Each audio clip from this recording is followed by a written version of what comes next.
Hello दोस्तों, welcome back to LR chemistry YouTube channel. Chemistry की रंगीन दुनिया में आपका स्वागत है। केमिस्ट्री के इस चैनल मिलेंगे केमिस्ट्री के अमेजिंग से क्वेश्चन आंसर, उनको सॉल्व करने के लिए धमाकेदार ट्रिक्स और साथ साथ कुछ विजुअलाइजेशन के साथ अमेजिंग से इफेक्ट्स।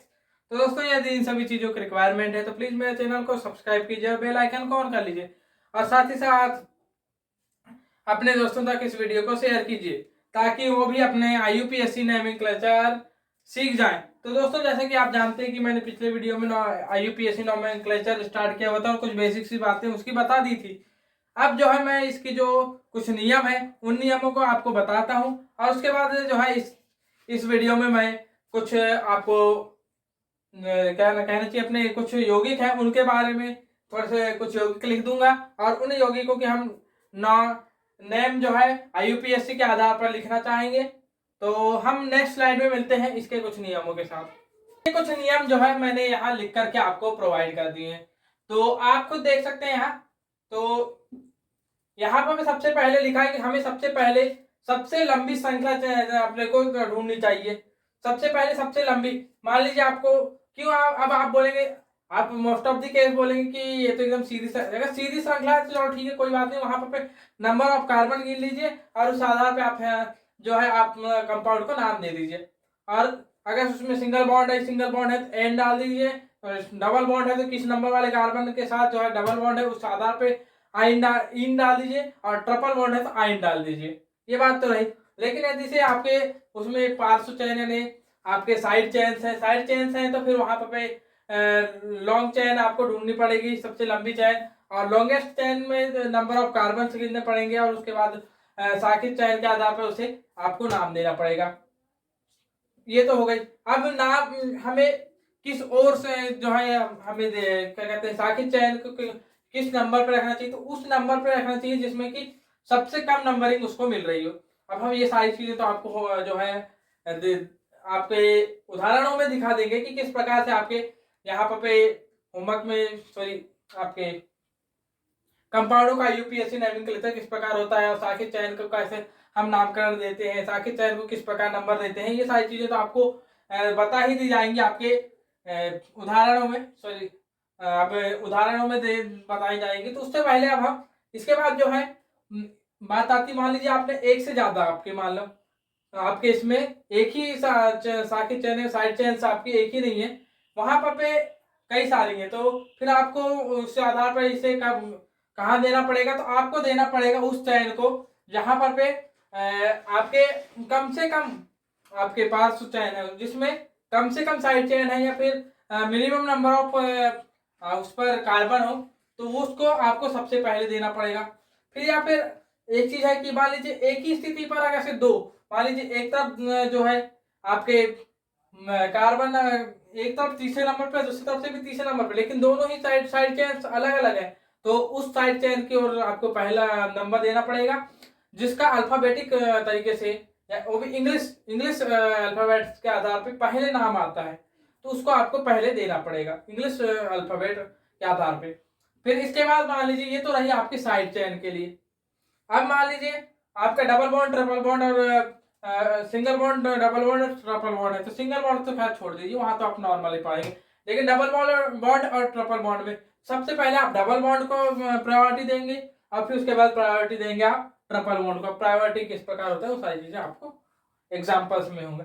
इसके अलावा फिर होगा आपके इसमें कि क्रियात्मक समूह, तो क्रियात्मक समूहों में मान लीजिए सिंगल क्रियात्मक समूह है तो वहां पर सबसे पहले क्रियात्मक समूह वाला जो कार्बन है, अगर कार्बन वाला क्रियात्मक समूह है तो उस कार्बन को भी आपको मेन चेन का हिस्सा मानना पड़ेगा और उसे सबसे कम मिनिमम नंबर देना पड़ेगा आपको। मान लीजिए जो अगर सबसे लास्ट में है तो उसे आपको फर्स्ट कार्बन मानना पड़ेगा, जैसे COOH होते हैं, CN है, इस तरीके से कई सारे साइनाइड कार्बोक्सिलिक ग्रुप या फिर आपके क्या नाम है कीटोनिक ग्रुप हो गया, इन सभी इसमें आपके हो जाते हैं क्या, ये सभी ग्रुप हैं जिसमें कि आपको कार्बन मिलेंगे, तो इनमें जो है सबसे कम नंबर ऑफ कार्बन देना पड़ेगा आपको। इसके अलावा जो है यदि से आपने ये तो मान लीजिए एक से अधिक है, अगर सेम है तो चलो कोई दिक्कत नहीं, सेम है तो वहां पर भी तीनों को आप 1 2 3 ट्राई। और हाँ, यहाँ पर भी एक चीज और आ गई, मान लीजिए अगर सेम अगर से आपके प्रायोरिटी, अगर से मान लीजिए आपके पास सेम जैसे कि साइनाइड ग्रुप हो गया या फिर आपके पास डबल बॉन्ड ट्रिपल बॉन्ड है, जो भी चीज आपके पास जो ग्रुप्स हैं, जो साइड चेन्स हैं, वो अगर से मान लीजिए एक से ज्यादा है तो वहां पर पे दो है तो डाई लगाना पड़ेगा, तीन है तो ट्राई लगाना पड़ेगा, चार है तो टेट्रा, पांच है तो पेंटा। इस तरीके से आपको फिर वहां पर पे पूर्व लग्न लगाना पड़ेगा, मतलब प्रीफिक्स लगाना पड़ेगा वहां पर पे। ये बात तो है। और वो प्रीफिक्स लगेगा, मान लीजिए जो ग्रुप आपका एक से ज्यादा है उन ग्रुपों के ठीक पहले, मान लीजिए चार का क्लोरीन है तो टेट्रा क्लोरो, ऐसे ही जो भी ग्रुप है आपका कार्बोक्सिलिक ग्रुप है तो टेट्रा का ऑक्सी टेट्रा और ओइक एसिड, या फिर टेट्रा कार्बोक्सिलिक। जिस तरीके से आप जहां पर जैसा प्रायोरिटी मिलता है और जिस तरीके से जो ग्रुप है उस आधार पे आपको करना पड़ेगा। ये रही बात क्या। हाँ, एक से ज्यादा। अब मान लीजिए अलग अलग तरीके के ग्रुप है आपके, अलग अलग तरीके के ग्रुप है। तो सबसे पहले तो आपको मुख्य क्रियात्मक समूह पहचानना होगा। तो वो मुख्य क्रियात्मक समूहों के लिए कल मैंने एक टेबल दिखाई थी, तो टेबल के आधार पर उसे जो है मैंने आपके टेलीग्राम ग्रुप में भी शेयर कर चुका था और जो है कुछ उदाहरण भी शेयर कर दिया था। तो आप उसे देख सकते हैं आप टेलीग्राम ग्रुप में जा करके। तो वहां उस आधार पे आपको जो है आपको ढूंढना पड़ेगा। जो ऊपर है वो जो है आपका मुख्य कार्बोक्सिलिक सॉरी मुख्य आपका फंक्शनल ग्रुप हो जाएगा, क्रियात्मक समूह हो जाएगा, और बाकी जो है द्वितीयक या फिर अन्य क्रियात्मक समूह में आ जाएंगे। और जो मुख्य क्रियात्मक समूह होता है उसे आप सफिक्स के रूप में यूज करते हैं और बाकी सबको आप प्रीफिक्स के रूप में यूज करेंगे। मुख्य क्रियात्मक समूह सफिक्स और बाकी के प्रीफिक्स के रूप में यूज होंगे। अब इसके अलावा मान लीजिए आपके पास डबल बॉन्ड ट्रिपल बॉन्ड तो हमेशा सफिक्स और प्रीफिक्स के रूप में ही यूज होंगे। सॉरी, सफिक्स प्रीफिक्स कहता हूं, ओनली सफिक्स के रूप में ही यूज होंगे आपके डबल बॉन्ड ट्रिपल बॉन्ड। और वो जो है आपके किसी भी क्रियात्मक समूह के ठीक पहले लिखे जाएंगे। ये बात तो है, क्रियात्मक समूह के ठीक पहले लिखे जाएंगे। ये बात रही। इसके अलावा बात रही क्या कि एक से ज्यादा, मान लीजिए आप फिर उसके बाद जब प्रीफिक्स में भी एक से ज्यादा है तो प्रीफिक्स में भी एक से ज्यादा क्रियात्मक समूह, यानी टोटल तीन या उससे ज्यादा अगर से आपके पास क्रियात्मक समूह है तो फिर बाकी क्रियात्मक समूहों को भी आप इंग्लिश अल्फाबेटिक ऑर्डर पे लिखेंगे, इंग्लिश अल्फाबेटिक ऑर्डर पे। ये सर रहे आपके कुछ नियम। अब मान लीजिए आपने कहे कि हमारे पास, ये तो रहे आपने बताया सर ये तो हमारे ओपन चेन के लिए, क्लोज चेन के लिए बताइए। तो क्लोज चेन में कुछ नहीं करना है आपको। सबसे पहले तो आपको मिनिमम जिसमें ऐसा मान लीजिए नॉर्मल ही है तो वहां पर तो बेंजीन नॉर्मल, तो सबसे पहले तो हेक्साएन होता है, हेक्सेन और साइक्लो हेक्सेन। और जब भी आपका, इससे याद आया मुझको, जब भी आप क्लोज चेन में जाएंगे तो सबसे पहले तो सब जो आपको लगाना है साइक्लो शब्द तो आपको लगाना ही लगाना है, वो प्रीफिक्स के रूप में साइक्लो शब्द लगाना है। सबसे सिंपल होता है साइक्लो प्रोपेन, क्योंकि क्लोज चेन बनेगी, क्लोज चेन बनेगी तो जो है मिनिमम तीन कार्बन, अगर मान लीजिए दो कार्बन का है तो क्लोज बन ही नहीं सकता, मिनिमम तीन होना चाहिए। तो उसके लिए सबसे सिंपल होता है साइक्लोप्रोपेन। अब यहीं से बनना चालू हो जाते हैं। तो यहाँ पर मान लीजिए साइक्लोप्रोपेन में, अब मैं यहाँ पर हटा देता हूँ, मैं आपका जो है हट गया। अब यहाँ उदाहरण, यहाँ जैसे कि आपने साइक्लोप्रोपेन में ये लिया, तो साइक्लोप्रोपेन में मान लीजिए आपने यहाँ पर पे आपने क्या लगा दिए, एक जो है साइड चेन, या फिर आपने इसी को क्या कहते हैं आप, साइड चेन को ही आपने अन्य ग्रुप लगा दिए, जिसे हम कहते हैं सब्स्टिट्यूएंट। सब्स्टिट्यूएंट कहते हैं प्रतिस्थापी। अगर मान लीजिए आपने एक अलग अन्य प्रतिस्थापी यहाँ लगा दिया तो फिर आपको नंबर एक प्रायोरिटी इसे ही देनी पड़ेगी। आप इस तरीके से तीन, अगर से आपने नहीं लगाया था मान लीजिए कुछ इस तरीके से, जैसे आपके पास कुछ इस तरीके से था, तो यहाँ पर आप 1 2 3 को कहीं से भी दे सकते थे, यहाँ से भी, या फिर इसे पलट करके आप यहाँ 1 2 3 कर सकते थे। जबकि यहाँ प्रतिस्थापी नहीं है तो किसी भी तरफ से आप नंबरिंग कर सकते थे, आपको कोई रोक टोक नहीं थी। लेकिन यदि से आपने प्रतिस्थापी कुछ इस तरीके से लगा दिया तो आपको फिर 1 नंबर यहीं देना पड़ेगा, फिर इन दोनों को आप चेंज कर सकते हैं, इंटरचेंज कर सकते हैं, कोई बड़ी बात नहीं, लेकिन नंबर 1 यहाँ देना पड़ेगा। मान लीजिए आपने कहा कि सर यहाँ तो हमने इस तरीके से दो प्रतिस्थापी लगा दी। अब दो प्रतिस्थापी लगा दिए तो आपने, लेकिन यहाँ पर एक चीज है कि दो प्रतिस्थापी लगाए और लेकिन सेम प्रतिस्थापी है, तो फिर आप इन दोनों में से किसी भी एक को नंबर 1 और किसी भी एक को नंबर 2 दे सकते हैं। लेकिन मान लीजिए आपने क्या कहा कि यहाँ पर हमने इस तरीके से प्रतिस्थापी अलग अलग कर दिए। अब अलग अलग कर दिए तो यहाँ पर मिनिमम नंबर ऑफ कार्बन वाला प्रतिस्थापी कौन सा है, तो मिनिमम नंबर यहाँ पे सिंगल कार्बन है। अब इसे आगे से मान लीजिए कुछ इस तरीके से बनाते हैं आप साइक्लोप्रोपेन को। इस तरीके से आपके उसकी स्ट्रक्चर होती है आपकी इस तरीके से सी इस तरीके से होगी। और यहाँ पे एक दो इसी की दो ही संयोजकताएं पूरी हुई है, तो बाकी की दो होंगी आपके हाइड्रोजन से। इसकी भी दो ही हुई है, 4 होनी चाहिए, तो यहाँ पे दो हो गए इससे हाइड्रोजन से। यहाँ पर फिर से हो गए कितने, तो यहाँ पे आपने तो यहाँ तो आप किसी को भी दे सकते थे, लेकिन मान लीजिए गलती से आपने यहाँ से आपने एक हाइड्रोजन को हटाया और यहाँ पे CH3 प्रतिस्थापी लगा दिया। क्या लगा दिया? CH3। और यहाँ पे से भी एक को हटाया और यहाँ पे भी लगा दिया आपने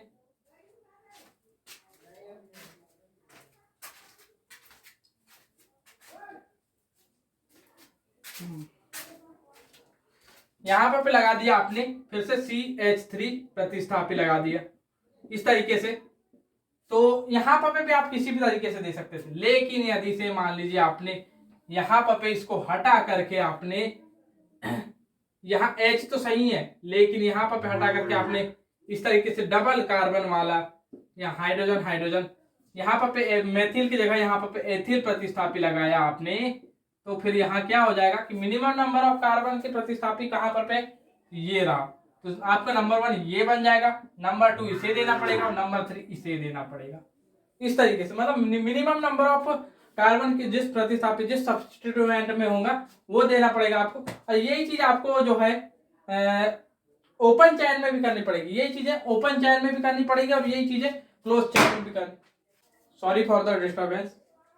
तो अब हम बात करेंगे कि यहाँ पर हमने इस तरीके से ओपन चैन में भी मैंने बोल दिया किसी तरीके से, तो अब हम आते हैं क्लोज चैन के लिए भी इस तरीके से। और फिर जिस तरीके से आप मान लीजिए आप बेंजीन, नॉर्मली आप जो बेंजीन देखते हैं तो बेंजीन का आपने नॉर्मली जो नाम पढ़ते हैं वो है बेंजीन, लेकिन IUPAC के नाम के आधार पर इसका अगर से नाम पढ़ना चाहेंगे तो यहाँ पर क्या है साइक्लो।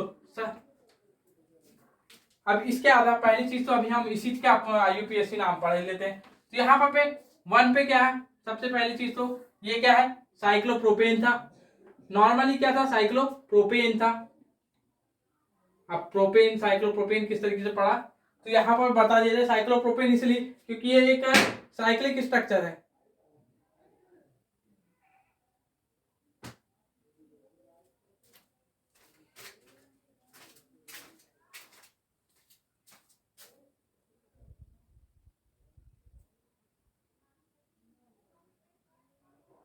अब कुछ भी आवाज आई तो तीनों को मारूंगा मैं।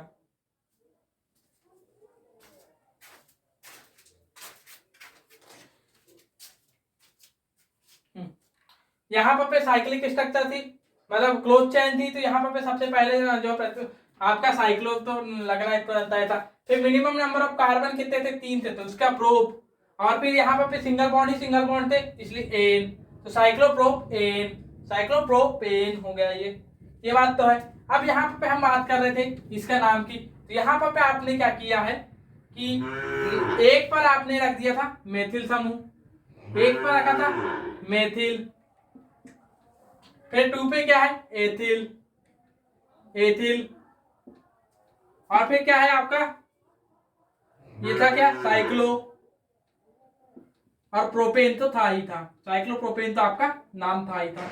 अब ये लेकिन यहाँ पर एक दिक्कत आ गई, ये 2 प्रतिस्थापी हैं और दोनों के आधार पे हमें तो सबसे पहले क्या रखना था एथिल, तो जी हाँ इसे अब बदल करके अल्फाबेट के आधार पर ई पहले आता है इसलिए ई पहले आ जाएगा 2 एथिल और फिर 1 मेथिल और साइक्लोप्रोपेन, ये रहा आपका इसका नाम। अब मान लीजिए आपने बेंजीन, आपने जो पढ़ा हुआ बेंजीन के ऊपर आए हम, तो बेंजीन पर आएंगे तो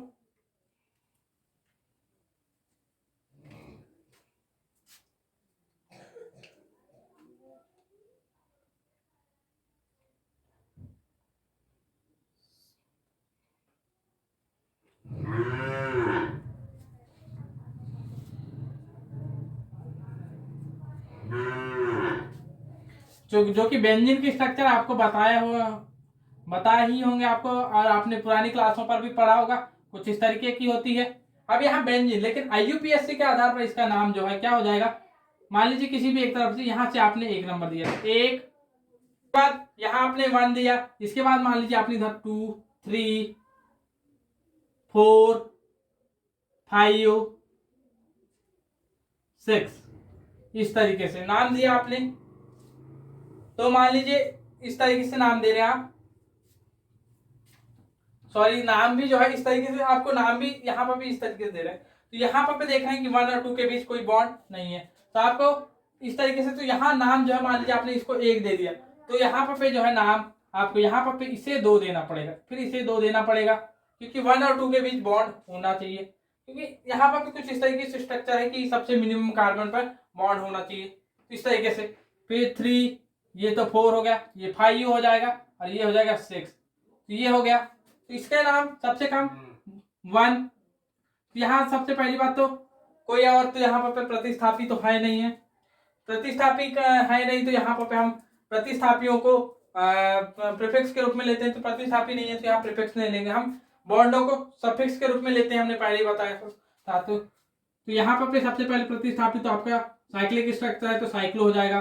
फिर उसके बाद हेक्सा, हेक्स, और यहाँ पर एक से ज्यादा डबल बॉन्ड है, इस वजह से यहाँ पर ए लग जाएगा, एक से ज्यादा डबल बॉन्ड है इसलिए ए।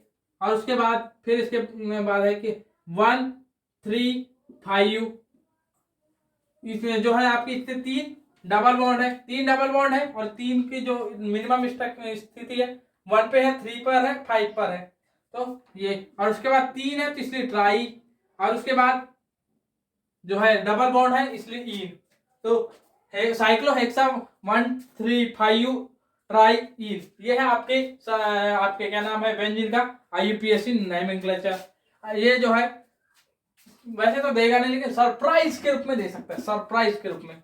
याद रखें बेंजीन नॉर्मली इसे बेंजीन कहते हैं आप, लेकिन इसका जो IUPAC नाम है वो थोड़ा लंबा है, साइक्लोहेक्सा 1, 3, 5 ट्राई इन, ये रहा। अब यहाँ पर अब हम बाकी के उदाहरणों में आते हैं, आपको जो है पहले ही लिख करके दे देता हूं मैं, उस आधार पे अब हम लिखना यानी नामकरण करना चाहेंगे। अब मैंने कुछ कंपाउंड्स जो है टोटल 8 कंपाउंड्स लिख करके रख दिए हैं, और इन्हीं 8 कंपाउंड्स में लगभग आपके सारे के सारे नियम लागू करने की कोशिश की जाएगी। इसके अलावा जो है साइक्लिक वाले ही बस रह जाएंगे आपके, इसके अलावा तो साइक्लिक वाले इनको भी जो है नेक्स्ट स्लाइड में कोशिश कर लेंगे, उनको भी जो है हल करके देख लेंगे, उनके भी IUPAC नोमेनक्लेचर लिख करके देख लेंगे, और उसके बाद जो है नोमेनक्लेचर का लेक्चर खत्म हो जाएगा। तो जैसे कि यहाँ पे आप सबसे पहले देख रहे हैं कि एक कंपाउंड है जिसमें कि आप ढूंढेंगे 1, 2, 3, 4, 5 सीधी में कितने हैं, यहाँ पे अगर आपका कंपाउंड में जो है इस तरीके से आपने कंप्लीट कर दी इसके, तो यहाँ कंपाउंड में 1, 2, 3, 4, 5, यहाँ पर कितनी हो रही है 1, 2, 3, 4, 5, 6 कार्बन हो रहे हैं। आप इस तरीके से ले सकते हैं, इससे एकदम सीधा ये हो सकती है सबसे लंबी चैन, या फिर दूसरे तरीके से आप ले सकते हैं इस तरीके से, यहाँ पर भी आप जाएंगे तो यहाँ पर भी आपको 6 कार्बन मिल जाएंगे। 2 तरीका ये हो गया। तरीका नंबर 3 आप कोशिश करेंगे कि इस तरीके से 1, 2, 3, 4, 5, यहाँ तो 5 ही हो रहे हैं, या फिर तरीका नंबर 3 ऊपर से जाकर किस तरीके से ला सकते हैं, तो ये 3 तरीके हो गए। इसके अलावा आप ढूंढेंगे दूसरे तरीके तो बिल्कुल ही 3 के अलावा कोई और तरीका मिलेगा नहीं। अब इन्हीं तीनों तरीकों में लेकिन एक कॉमन चीज है कि आपको सेकंड कार्बन पे प्रतिस्थापी मिल रहा है, और यहाँ पे थर्ड कार्बन। आपके दिमाग में आ रहा होगा कि सर यहाँ तो इस साइड से भी जा सकते हैं आप, और इस साइड से भी जा सकते हैं, दोनों साइड से जा सकते हैं, लेकिन मैंने क्या बोला था कि उस जिसमें मिनिमम नंबर, वहां प्रतिस्थापी को प्रायोरिटी देनी चाहिए जिसमें मिनिमम नंबर ऑफ कार्बन हो। तो यहाँ पर पे आप जो है एकदम सीधी वाली श्रृंखला ही माने तो सबसे बेस्ट होगा, आपको देखने में सबसे बढ़िया रहेगा। तो सीधी वाली श्रृंखला लिए यहाँ पे यहाँ ये दोनों अलग अलग है, लेकिन इनको दोनों को अलग अलग ट्रीट करना होगा, 2 अलग अलग प्रतिस्थापी मानना पड़ेगा, इसको एक प्रतिस्थापी मानना पड़ेगा। तो यहाँ पे इस एक प्रतिस्थापी में 2 कार्बन है, और जो जबकि इन दोनों अलग अलग इसमें एक कार्बन है, इसलिए हमें तो इसको प्रायोरिटी देनी पड़ेगी। तो सबसे पहले आपको इसे नंबर 1 देना पड़ेगा, और इसको नंबर 2 देना पड़ेगा। नंबर 2 अब इसे तो नहीं दे सकते, तो नंबर 3 आपको यहां देना पड़ेगा, 4 और ये 5, ये हो गई। तो छूटा 1, 2, 3, 4, 5, नहीं यहाँ 5 ही कार्बन है, देखते हैं 5 ही कार्बन है। तो आपको एक और तरीका है, फिर उस हिसाब से 5 कार्बन है तो फिर यहाँ पर इस तरीके से भी आप जा सकते हैं, लेकिन यहाँ पर एक दिक्कत ये है कि यहाँ पर जैसे ही आप ये वाले से गए तो फिर आपको यहाँ पर दो प्रतिस्थापी अलग अलग आपको यहाँ पर भी इस पे भी अलग प्रतिस्थापी दर्शाना पड़ेगा, इस पर भी आपको अलग प्रतिस्थापी दर्शाना पड़ेगा। इस वजह से आप यहाँ पर ये वाली चैन को ले नहीं सकते, आप ये चैन नहीं ले सकते हैं। तो यहाँ पर प्रतिस्थापी पर प्रतिस्थापी हो जाएगा, जो कि प्रतिस्थापी पर प्रतिस्थापी नहीं होता है, इसी वजह से जो है सीधी चैन आपकी सबसे बेस्ट होगी। तो यहाँ पर तो इसका नाम हो जाएगा क्या, फिर उस आधार पे 2 2 और फिर यहाँ पर दो मेथिल है तो डाई। और लेकिन यहाँ पर एक से ध्यान रखना होगा कि एथिल, एथिल का नाम जो है ई पहले आता है, तो इस वजह से जो है आपका 3 एथिल, ये क्योंकि ये एथिल समूह है पहले बता दिया गया है। अब समूहों के नाम के लिए भी आपको इसमें प्रोवाइड कर दी जाएगी आज, तो उनको भी आप देख लेंगे। 3 ethyl, 2 di methyl, 2 di methyl, और फिर ये क्या है 5 कार्बन है तो इसलिए पेंट, और इसमें सारे के सारे सिंगल बॉन्ड है इसलिए एन। तो 3 एथिल 2 डाई मेथिल पेंटेन इसका नाम हो जाएगा। उसी आधार पर इसका नामकरण करेंगे आप। अगला कंपाउंड है सेकंड नंबर पे, तो यहाँ पर आपको एकदम सीधी चैन दिख रही होगी, लेकिन यहाँ पर दो है, दो डबल बॉन्ड है तो मिनिमम नंबर में देना पड़ेगा। तो यहाँ पर आप इधर से चलेंगे तो बिल्कुल मिल जाएगा 1 2 3 4 एंड 5 इस तरीके से। तो यहाँ पर आपको यहाँ पर पेंट, लेकिन एक से ज्यादा इसलिए पेंटा, पेंटा 1 3 डाई इन, ये इसका नाम हो जाएगा। और यहाँ पर डबल ई ना होकर के सिंगल ई, तो यहाँ डाई इन हो जाएगा, इस तरीके से नाम हो जाएगा। फिर यहाँ ना चलेंगे आप, तो यहाँ पर 1 2 3 4 5 6 7 8 9, सिर्फ 9 हो रहे हैं, लेकिन फिर अपन कहीं और 9 से ज्यादा हो रहे हैं क्या, 1 2 3 4 5 6 7 8 9 10। जी हाँ, इस जो ऐसी श्रृंखला बनाते हैं आप तो आपको टोटल ऐसी श्रृंखला जैसे आप बनाते हैं जिसमें कि इस तरीके से कुछ इस तरीके से आप श्रृंखला बनाते हैं तो आपको टोटल 10 कार्बन मिलेंगे, जिसमें से आपको फिर किसे का मिनिमम प्रायोरिटी देनी पड़ेगी ये ढूंढेंगे। तो आपको यहाँ पर से यहाँ CH3 है तो यहाँ पर और यहाँ पर 1 2 3, फिर आपके दिमाग में आएगा सर यहाँ तो प्रतिस्थापी फिर हो जा रहा है, प्रतिस्थापी पर प्रतिस्थापी। ऐसी स्थिति में मुझे तो उचित लगता है कि यहाँ प्रतिस्थापी पर प्रतिस्थापी हो रहे हैं, जबकि यहाँ पर सिंगल प्रतिस्थापी है, इसी वजह से आपको प्रायोरिटी भाई यहाँ पर नंबर ऑफ कार्बन ज्यादा हो जरूर रहे, लेकिन प्रायोरिटी अब यहाँ पर आपको इसी चैन को देना पड़ेगा, एकदम सीधी चैन जो है इसे ही प्रायोरिटी देना पड़ेगा। ये चैन हो जाएगी प्रायोरिटी, क्योंकि यहाँ क्यों फेल हो गई, तो यहाँ पर आपकी जो है आपके साइड चैन मतलब सब्स्टिट्यूएंट पर सब्स्टिट्यूएंट था, इस वजह से। तो यहाँ टोटल कितने प्रतिस्थापी हैं, तो 1 2 3 प्रतिस्थापी हैं। अब यहाँ पर आप ढूंढेंगे तो एक ही एक सिंगल तो मैथ, और जबकि यहाँ पर 1 2 3 4, तो यहाँ ब्यूट, तो ये ब्यूटिल है तो इसलिए। और किस नंबर पे है, तो 1 2 3 4 5 6 ये 7 8 9।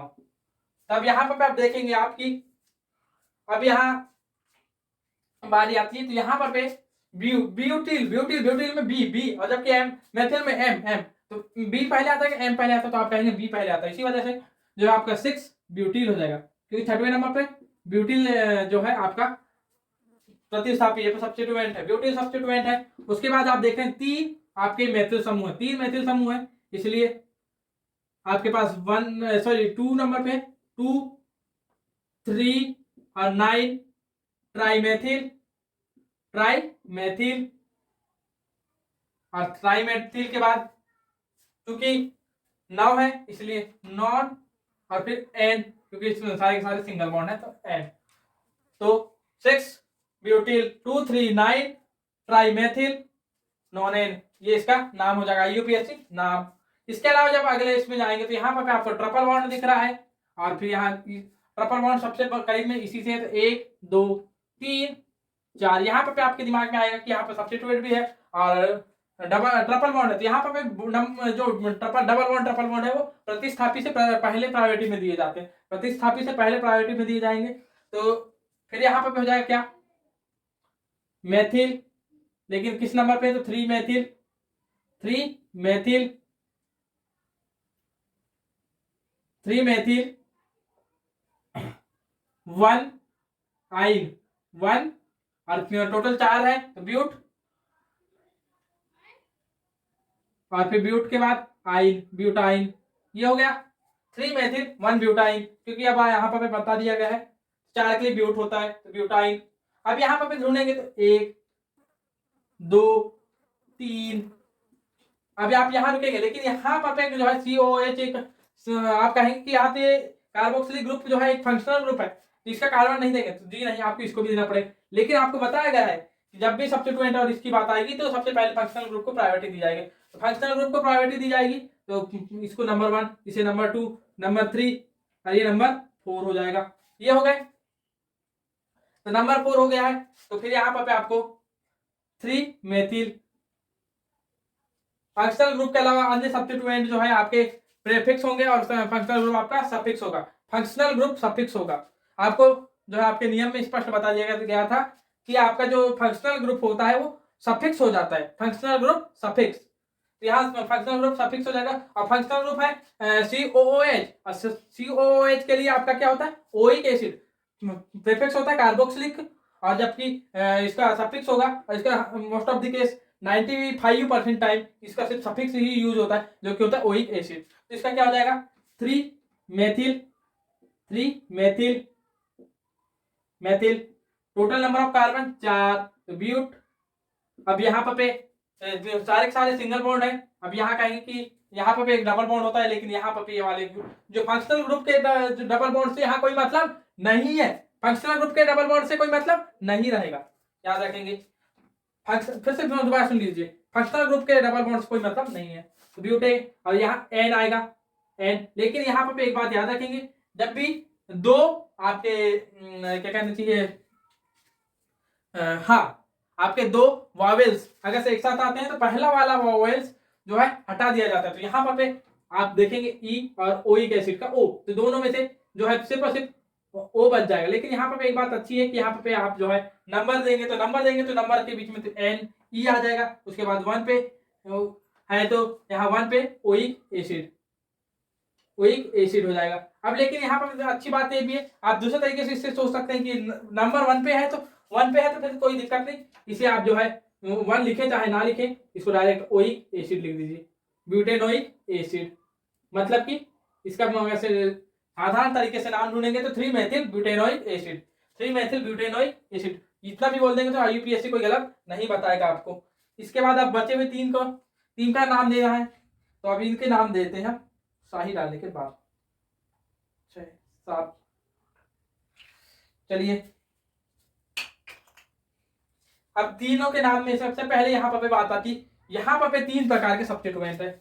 अब सब्स्टिट्यूएंट जो है आपके यहाँ पे अब आपको बता दिया जाए, जो कि मुझको ये उदाहरण स्टार्ट करने के पहले ही बता देना था, लेकिन यहाँ बता देता हूँ। आपके हेलोजन और जो है जितने भी आपके क्या कहना चाहिए, एल्केन से व्युत्पन्न जो जितने भी एल्केन से आपने एल्केन जो आपका समूह होता है, तो एल्केन समूह से एक H हटाने पर जो भी बन जाए, मतलब CN, जिसका जो है सजाती एल्केन सजाती श्रेणी से बनने वाले जितने भी ग्रुप होंगे वो सारे के सारे आपके क्या कहलाते हैं, सब्स्टिट्यूएंट कहलाते हैं, प्रतिस्थापी कहलाते हैं। हेलोजन और एल्केन सजाती ग्रुप ये आपके क्या कहला जाएंगे, आपके प्रतिस्थापी कहलाएंगे। तो यहाँ पे आपके पास 3 प्रतिस्थापी हैं, तो यहाँ पे सबसे कम जो है आपको इस स्थिति में जितने भी हैं सभी का योग सबसे कम होना चाहिए, तब जाकर के आपको देना पड़ेगा। तो यहाँ पे 2 तरीके का, इसे 1 2 3 4 5 6 इस तरीके से देंगे, या फिर दूसरा तरीका 1 2 3 4 5 6, यहाँ पे 2 तरीके से दे सकते हैं। ऊपर वाला, अब ऊपर वाले में क्या है, सभी को जोड़ेंगे आप, 1 धन 2 धन 3 मतलब 6 6 और 4 10 10 और 5 15 15 21 होता है, यहाँ पे ये 21 हो गया ऐसा। कहेंगे सबको जोड़ने पर, जी नहीं, यहाँ पर किस किस को जोड़ना है, तो आपको जोड़ना है जहां जहां प्रतिस्थापी है। तो यहाँ पहले 2 नंबर पे, फिर 3 नंबर पे, फिर 5 नंबर पे, 2 3 5 कितना होता है, टोटल 10 होता है। जबकि आप इधर से करेंगे 2 पे है, उसके बाद 4 पे है, फिर 5 पे है, 2 4 5 टोटल जोड़ेंगे तो नीचे वाले से 11 होता है। तो कौन बड़ा है, तो 11, तो 11 नहीं लेना पड़ेगा। कौन छोटा है, तो 10, तो ऊपर वाला लेना पड़ेगा, नीचे वाला गलत हो जाएगा। ऊपर वाला सही, नीचे वाला गलत। जोड़ने पर पे कम कौन सा आया, ऊपर वाला, इस वजह से ऊपर वाला सही है। कम जिसका आया वो सही, जिसके जोड़ने पर पे कम आया वो सही। और जोड़ेंगे किसको, तो वही उन्हीं को जोड़ेंगे जिनमें की जो आपके प्रतिस्थापी होंगे हैं, जो प्रतिस्थापी हैं उनको ही जोड़ना है आपको, बस प्रतिस्थापियों को ही जोड़ना है, प्रतिस्थापियों को, यानी प्रतिस्थापियों के नंबरों को। अब यहाँ पे तो एक है ब्रोमीन, एक है मेथिल और एक है क्लोरीन। तो आपको फिर यहाँ पे अल्फाबेटिक के आधार पे 2 ब्रोमीन, 2 ब्रोमीन, ब्रोमीन मतलब हेलाइट्स को हेलो कहते हैं, यहाँ हेलाइट्स को हेलो, प्रतिस्थापी में हेलो, तो 2 ब्रोमो। फिर उसके बाद आएगा 5 5 क्लोरो, 5 क्लोरो। उसके बाद आएगा 3 पर 3 मेथिल, मेथिल। और टोटल कितने हैं, 6 कार्बन है, तो हेक्स, हेक्स। उसके बाद क्या है, ये सभी सभी सिंगल बॉन्ड है, तो एन, हेक्सेन, ये रहा। अब यहाँ पर पे आते हैं, फिर यहाँ पर भी कितने हैं, 2 क्रियात्मक समूह है। यहाँ पर भी कितने हैं, एक ये है एपॉक्सी समूह और ये है आपका एल्कोहलिक समूह है। ये एपॉक्सी समूह है और ये एल्कोहलिक समूह है। तो कौन प्रायोरिटी लेता है, तो एल्कोहलिक समूह प्रायोरिटी लेता है। एल्कोहलिक समूह प्रायोरिटी ले रहा है, इसका मतलब आपको मिनिमम नंबर इससे जुड़े कार्बन को देना पड़ेगा। तो इसको 1, इसे 2, इसे 3, ये देंगे आप। तो यहाँ पर पे 3 इसको कहते हैं हम एपॉक्सी कहते हैं, एपॉक्सी। फिर उसके बाद टोटल कितने हैं, तो 3। सभी में क्या है, सभी के सभी में आपके पास प्रो, और सभी में क्या है आपका सिंगल बॉन्ड है, तो एन। लेकिन यहाँ पे एन 1 ऑल, 1 ऑल। अब यहाँ पे आपके दिमाग में आएगा कि आपके जो एल्डिहाइड है उसका अल होता है और इसका ऑल आता है, तो दोनों में अंतर क्या है, तो आपको जो है एल होगा तो आपका एल्डिहाइडिक ग्रुप है, जबकि ओ एल है तो आपका एल्कोहलिक ग्रुप है। ये समझना पड़ेगा, ये बात रही। अब इसके अलावा ये जो लास्ट उदाहरण है जिसमें कि मैंने 1 नहीं 2 नहीं 3 क्रियात्मक समूह रखा हूं, तो 3 क्रियात्मक समूह है। तो यहाँ पर आप देखेंगे तो आपको सबसे पहले जो प्रायोरिटी इन सब में जो लेगा, सबसे पहले प्रायोरिटी कौन लेगा, सबसे पहला प्रायोरिटी लेगा यहाँ पे कार्बोक्सिलिक ग्रुप, तो उसको सबसे कम देना पड़ेगा। 1 2 3 4 5। अब तो नंबरिंग करने में कोई दिक्कत तो नहीं है, बताइए, नंबरिंग करने में कोई दिक्कत नहीं है हमें। तो यहाँ 4 5 और फिर 6 ऐसे 7, ये हो जाएगा 7, तो 7 रहे। अब यहाँ पर पे 7 है, तो सबसे पहले हमें जो आपका मुख्य क्रियात्मक समूह है उसके अलावा जो बाकी है वो प्रतिस्थापी कहला जाते हैं। मुख्य क्रियात्मक समूह के अलावा अन्य जो क्रियात्मक समूह प्रतिस्थापी आ जाते हैं। प्रतिस्थापी को प्रीफिक्स के रूप में लेते हैं, प्रतिस्थापी को प्रीफिक्स के रूप में यानी कि आपके उपसर्ग के रूप में लेते हैं, या अनुलग्न कह देते हैं इन्हें, अनुलग्न के रूप में लेंगे। तो यहाँ पर क्या है, एक तो एमिनो ग्रुप है और एक जो है आपका एल्कोहलिक ग्रुप है और एक कार्बोक्सिलिक ग्रुप है। तो यहाँ प्रायोरिटी लेता है कार्बोक्सिलिक ग्रुप। यहाँ पर कार्बोक्सिलिक ग्रुप के अलावा तो यहाँ सबसे पहले है यहाँ ऑल, यहाँ पर ऑल आएगा और एक एमिनो, तो एमिनो का ए पहले आता है, तो इसी वजह से 6 एमिनो, 6 एमिनो। फिर 2 बार जो OH 2 बार है, किस किस नंबर पे, तो 2 4 डाइऑल, डाइऑल। और यहाँ पर फिर आएगा आपका टोटल नंबर ऑफ कार्बन 7, तो हेप्ट, हेप्ट एन, और यहाँ हेप्टेनोइक एसिड, हेप्टेनोइक एसिड, ये रहा 6 एमिनो 2 4 डाइऑल हेप्टेनोइक एसिड। और जो है साइक्लिक स्ट्रक्चर के लिए मैंने बता दिया था। तो इसी के साथ जो है आपका IUPAC नोमेनक्लेचर का वीडियो और लेक्चर खत्म होता है। तो दोस्तों इस वीडियो को देखने के लिए धन्यवाद। जय हिंद, जय श्री राम।